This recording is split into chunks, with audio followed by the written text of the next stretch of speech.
નમસ્કાર દર્શક મિત્રો, લક્ષ્ય ન્યૂઝ ચેનલમાં હું મેઘા અગ્રાવત આપનું હાર્દિક સ્વાગત કરું છું। આપ જોઈ રહ્યા છો લક્ષ્ય ન્યૂઝ। નજર કરીએ આજના વિગતવાર સમાચાર। સ્ટેટ ઓફ રામાધણી પર તંત્રનું બુલડોઝર, ચાણસ્મામાં ગેરકાયદેસર ફાર્મ હાઉસ તોડાયું। પાટણમાં પોલીસ વાન પર હુમલો કરનારાઓ પર તવાઈ, જિલ્લા farm house state of Ramadhani પર દાદાનું બુલડોઝર।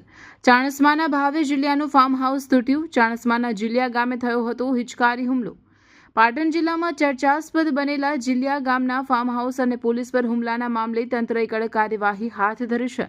સ્ટેટ ઓફ રામાધણી તરીકે ઓળખાતા ભાવેશ રબારીના ફાર્મ હાઉસ પર બુલડોઝર ફેરવી ગેરકાયદેસર બાંધકામને જમીનદોસ્ત કરવામાં આવ્યું છે। મળતી માહિતી અનુસાર ચાણસ્મા તાલુકાના જિલ્લા ગામે થોડા દિવસો અગાઉ ફાર્મ હાઉસ અને પોલીસ વાન પર થયેલા હુમલાના કેસ બાદ તંત્ર એક્શન મોડમાં આવ્યું છે।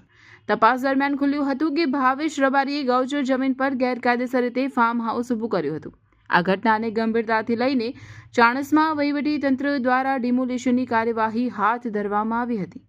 ચુસ્ત પોલીસ બંદોબસ્ત વચ્ચે આખી કાર્યવાહી પૂર્ણ કરવામાં આવી હતી, જેથી કોઈ અનિચ્છનીય બનાવ ન બને। ઉલ્લેખનીય છે કે જિલ્લા ગામે થયેલા હુમલામાં મસ્તાની ગેંગના સંડોવણીના આક્ષેપો સામે આવ્યા હતા, જેમાં ભાવેશ રબારીને મુખ્ય સૂત્રધાર તરીકે જોવામાં આવી રહ્યો છે। આ ઘટનાએ જિલ્લામાં કાયદો અને વ્યવસ્થાને લઈને ચિંતાઓ ઊભી કરી હતી। તંત્રની આ કડક કાર્યવાહીથી સ્પષ્ટ સંદેશ આપવામાં આવ્યો છે કે ગેરકાયદેસર બાંધકામ અને કાયદા સાથે ચેડા કરનાર સામે કોઈ સહનશીલતા રાખવામાં આવશે નહીં।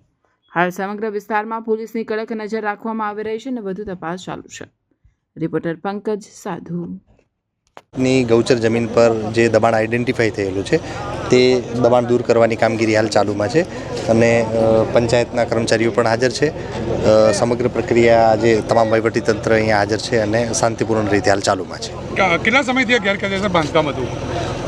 કેટલા સમયથી હતું એ ખાસ અરજી ઉપરથી ધ્યાનમાં આવશે, જે આપને સર્કલ ઇન્સ્પેક્ટરશ્રી દ્વારા એ માહિતી આપવામાં આવે એ સર્કલ ઇન્સ્પેક્ટરશ્રીને VM ગઢવી, મામલતદાર ચાણસ્મા। રીતે મેં આપને કીધું એ રીતે પંચાયત વિભાગ, મામલતદાર સાહેબશ્રી અને અમારી પોલીસની સમગ્ર ટીમ આ સ્થળ ઉપર હાજર છે અને ગૌચરની જમીન ઉપર જે ઇલીગલ કન્સ્ટ્રક્શન હતું, એન્ક્રોચમેન્ટ હતું, એ હટાવવાની કામગીરી ચાલુમાં છે। ઘણું બધું એન્ક્રોચમેન્ટ હટી પણ ગયું છે। બાકીનું જે એન્ક્રોચમેન્ટ હટાવવાનું છે એની કામગીરી હાલ ચાલુમાં છે। જ્યાં સુધી આ એન્ક્રોચમેન્ટ હટશે નહીં ત્યાં સુધી પોલીસ બંદોબસ્ત ગોઠવી દેવામાં આવે છે? ક્યાં ક્યાં ગોઠવી દેવામાં આવે છે? અત્યારે તમે આ વિસ્તારમાં જોઈ શકો છો કે જે એન્ટ્રી ગેટ છે, એક્ઝિટ છે અને આજુબાજુનો વિસ્તાર છે, ઇવન ગામમાં પણ પૂરતો બંદોબસ્ત છે। PSI શ્રી, PI શ્રી અને મારી આખી ટીમ અત્યારે સ્થળ ઉપર હાજર છે અને જ્યાં સુધી આ દબાણ હટાવવાની કામગીરી પૂરી નહીં થશે ત્યાં સુધી પોલીસનો ચુસ્ત બંદોબસ્ત અહીંયા થશે। આંકડામાં કહી શકાય કે કેટલા પોલીસ અધિકારીઓ છે? દબાણ છે ખાલી વરંડો હટાવશે કે પછી અંદરનો પણ કોઈ ભાગ? અત્યારે આ પ્રોસેસ ચાલુ છે અને જે ટેકનિકલ માહિતી તમે વિસ્તરણ અધિકારી શ્રી અથવા પંચાયત વિભાગ પાસેથી મેળવી શકો છો। આજે કેટલા જગ્યા પર બુલડોઝર સર ફરશે? હિંમતભાઈ રાઠોડ નામના વ્યક્તિએ અરજી કરેલી હતી।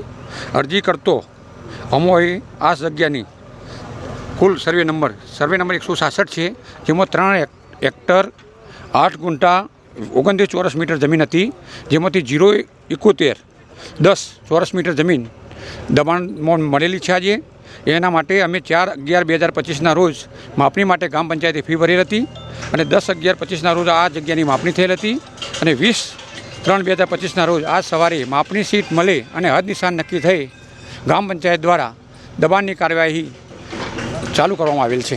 સાહેબ, આની વેલ્યુ કેટલી થતી હશે? કિંમત વેલ્યુ લગભગ સાહેબ 28 લાખની ઉપર જંત્રી છે આની થતી। સાહેબ આખું મકાન બધું છે કે દબાણની અંદર પાકું 2 માળનું એક મકાન છે, પતરાવાળું પાકું ઢાળિયું છે, એક સમાધિ છે, પ્લેબ્લોક રોડ છે અને પાકું વરંડો છે। એટલે એમ જોવા જઈએ તો આખું જે ફાર્મ હાઉસ છે આખું દબાણમાં છે? આખું ફાર્મ હાઉસ સવારે હદ નિશાન કરવામાં આવેલ છે, તમામ આખું ફાર્મ હાઉસ દબાણ હેઠળ હતું અને ગૌચરની જમીન છે।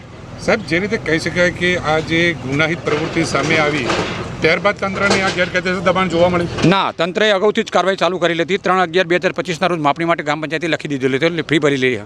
અને કેટલા વર્ષથી બનેલું છે આ? એ લગભગ સાહેબ એનો અંદાજ નથી, પણ આ 2 વર્ષનું જ હશે, અંદાજ વધારે નહીં હોય। પણ જ્યારે ગ્રામ પંચાયતની ધ્યાને આવતા તરત કાર્યવાહી કરવામાં આવેલ છે। શું નામ ને હોદ્દો? મારું નામ અંબાલાલભાઈ ચૌધરી,